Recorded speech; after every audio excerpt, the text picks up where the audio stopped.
All right, this was A class, 8 count, Lindy Hop, class number 2. I'm Jillian, filling in for Becca, who was sick, and I am Kento. Today we started with our solo jazz routine. It starts like this. Rock, step, step. Rock, step, step. Rock, step, triple step. Rock, step, triple step. Rock, step, step. Rock, step, step. Rock, step. Pause. And we talked a little bit about how those rock steps should be to the side so that they wind us up to move across our bodies. And everybody is doing the same footwork. great. And then we moved on to partner dancing. For today, we reviewed stuff from last week, and then we added on a few concepts.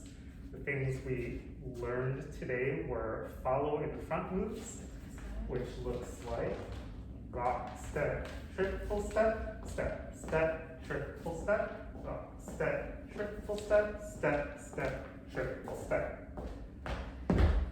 For this one, we talked about, the footwork feels very similar as the flip-flop for follows and feels very similar as the forward and back for leads. Follows, whenever we're doing this, we want to stay connected to our lead's right hand on our back. So as we're coming in front, we're going to dance as if we're going to keep on going. So if Kento didn't catch me on the other end, 1, 2, 3, and 4, I would keep on moving. And that's how I stay connected to his right hand. So if we have that feeling, but he catches me, then we've got this spring, boom, flat out, that brings us right back.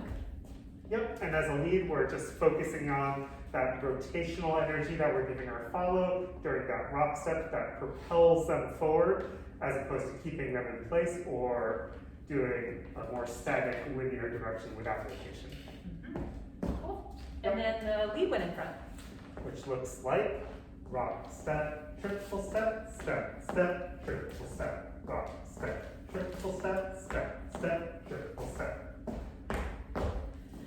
For this one, it felt like the lead was doing more of a flip-flop movement with their feet, and then the follows are doing that forward and back. But we just told follows, once again, staying connected to the lead's hand.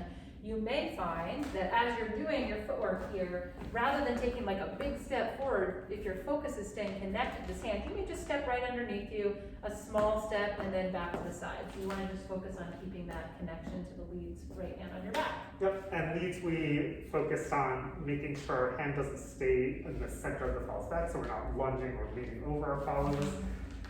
We're really moving our hand to the side. And we can show that back to the camera. So if we go to,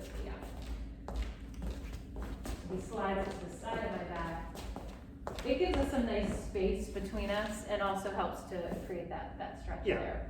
And moving so that or being clear that the follow doesn't have to move with you, they're just being asked to stay where they are. Mm-hmm. Then we put it all together. So maybe should we do a quick recap of everything they know? So we've got the forward and back. Flip flops. The walking.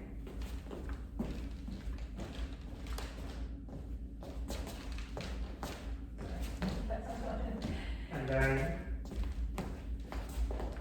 lead in front and follow in front.